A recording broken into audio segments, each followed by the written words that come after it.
Hello students, आज हम motivation की कुछ थ्योरीज देखेंगे। प्रीवियस वीडियो में हमने 3 थ्योरीज देख ली थी मोटिवेशन की। Maslow's theory, Herzberg's 2 factor theory and X Y theory. आज हम देखेंगे विलियम ओची की थ्योरी, उसके बाद हम देखेंगे व्रूम थ्योरी एंड उसके बाद देखेंगे हम एम्प्लॉयज सेंटर्ड सुपरविज़न थ्योरी। तो चलिए आज इन तीनों थ्योरीज के बारे में देख लेते हैं।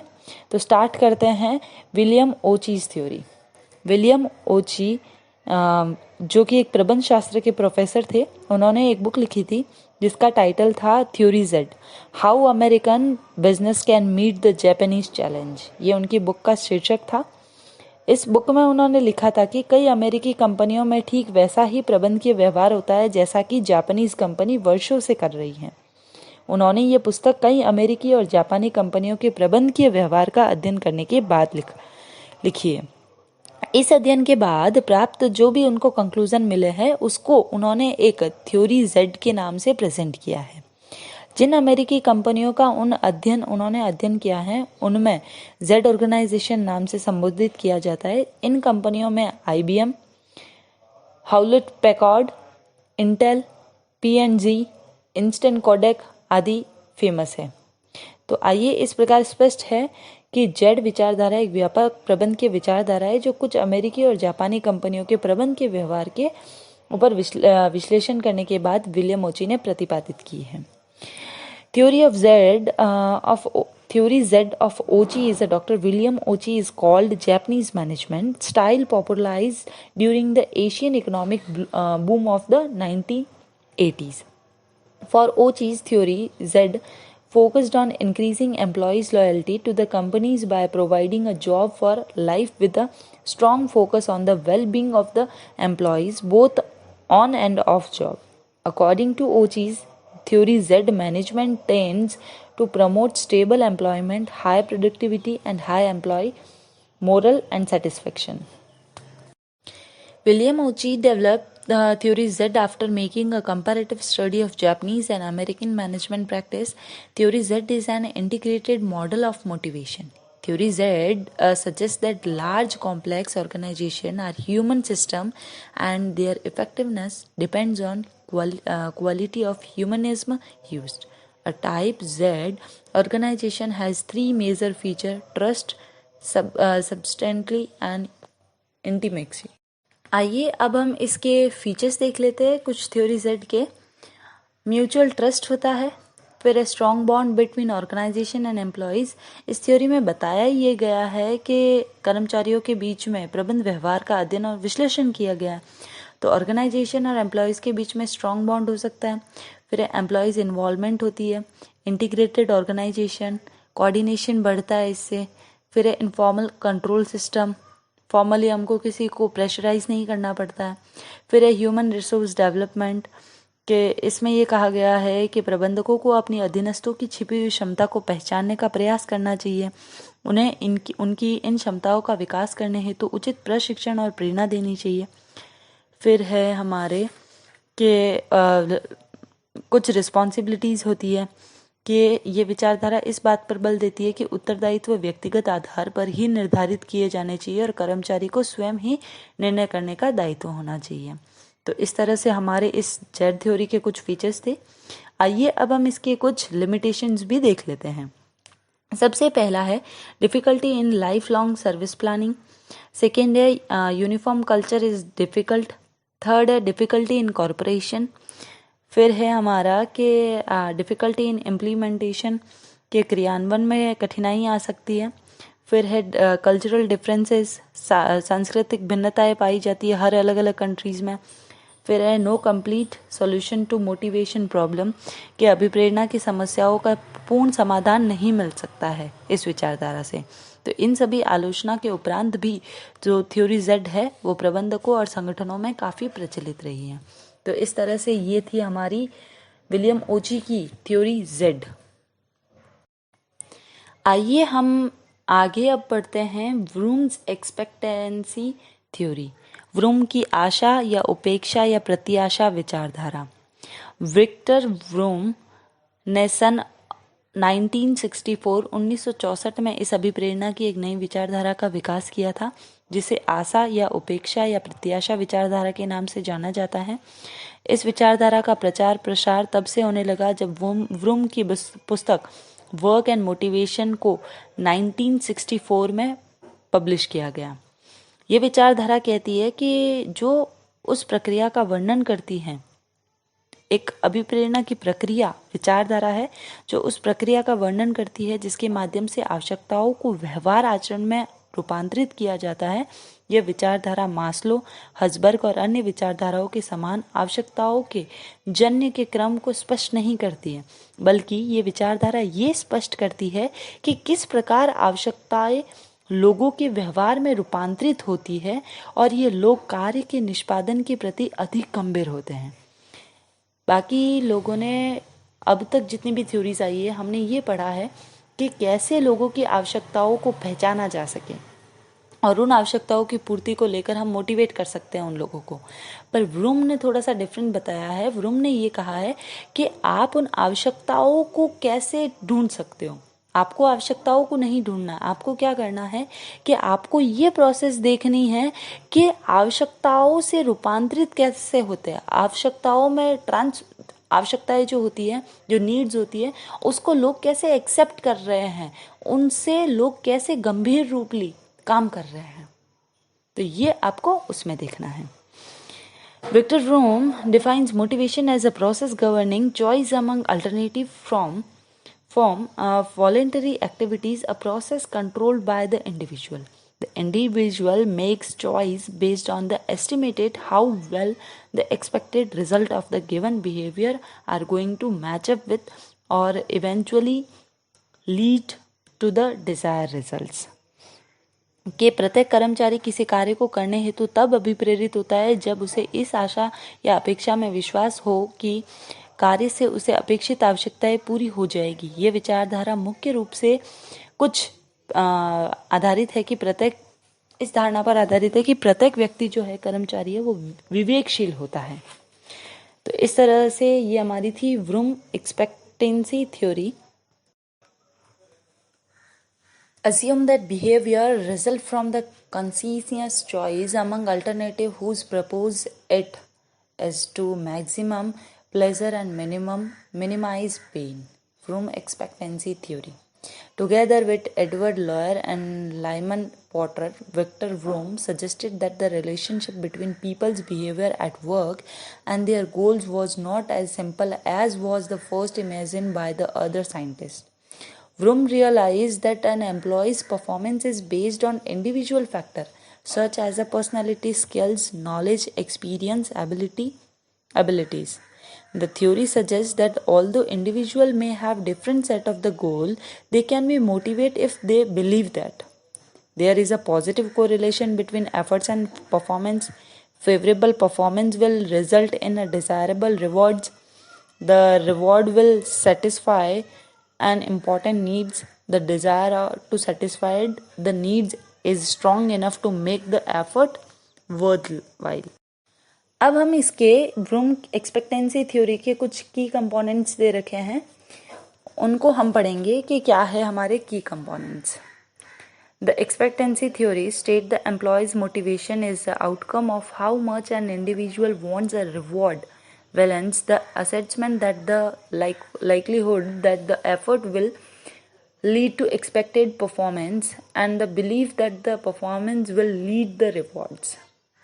In short, valence is the significance associated by the individual about the expected outcome. It is an expected and not the actual satisfaction that an employee expects to receive after achieving the goals. फिर expectancy is the faith that better efforts will result in a better performance. Expectancy is influenced by the factor as such a possession of appropriate skill for performing the jobs, availability of right resources, availability of crucial information, and getting the required support for completing the jobs.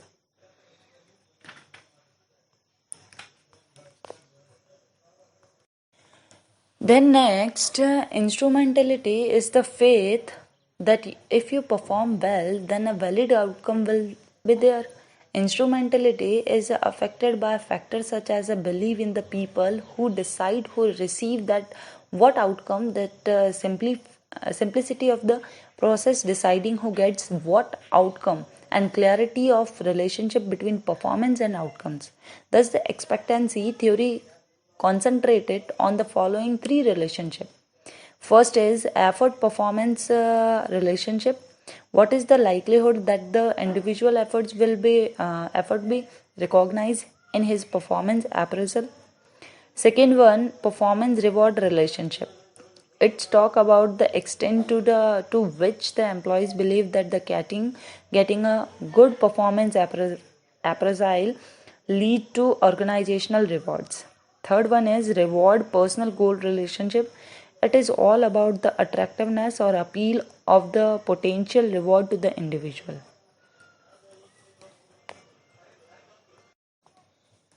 आइए अब हम इसके कुछ merits, advantages और limitation देख लेते हैं.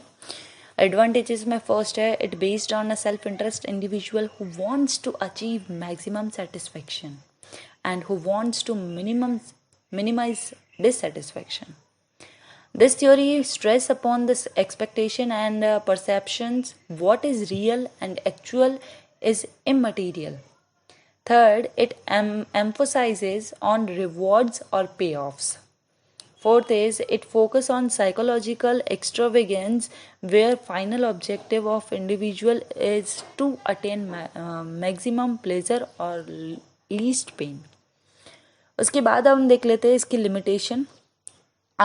The expectancy theory seems to be idealistic because quite a few individuals perceive high degree correlation between performance and rewards. Next one, the application of this theory is limited as reward is not directly correlate with performance in many organizations. It is related to other parameters also such as a position, efforts, responsibility and education act. तो इस तरह से हम इसकी limitation और advantage हमने देख लिया. हम आगे देखते हैं कि इसको हम इम्प्लीकेशन कैसे करते हैं, इसको हम लागू कैसे करते हैं. The manager can correlate the preferred outcome to the aim performance level. The manager must ensure that the employees can achieve the aim performance levels.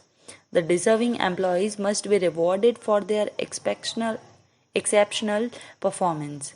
The reward system must be fair and just in an organization. Organization must design interesting, dynamic and challenging jobs. The employees' motivational level should be continually assessed through various techniques such as questionnaires, personal interviews, act. इस तरह से हम इसकी Bloom की expectancy theory भी हमने देख ली है. एक्सपेक्टेंसी थ्योरी में हम वो ही चीज़ें देखते हैं, हमको वो चीज़ें देखनी है जो हम लोगों की नीड्स को पूरी करने के लिए हम वो कैसे ट्रांसफ़र होते हैं, कैसे उस नीड्स को हम कंप्लीट कर सकते हैं ताकि लोग गंभीर से उस काम को कर सकें. तो उसकी हमने एडवांटेज देख लिया, कुछ कंपोनेंट्स थे वो देख लिए, लिमिटेशन देख लिया और कैसे लागू करते हैं वो भी देख लिया है. आइए अब हम इसकी एक थ्योरी देख लेते हैं, मोटिवेशन की last theory, employee centred supervision theory. Rensis Likert के अनुसार कर्मचारियों के आचरण, उनकी उत्पादकता तथा संस्था के बीच बहुत कम आपसी संबंध पाया जाता है. अधिक कार्य क्षमता वाले कर्मचारियों को संस्था के प्रति व्यवहार कम उत्पादकता वाले कर्मचारियों की अपेक्षा अधिक अच्छा नहीं होता है.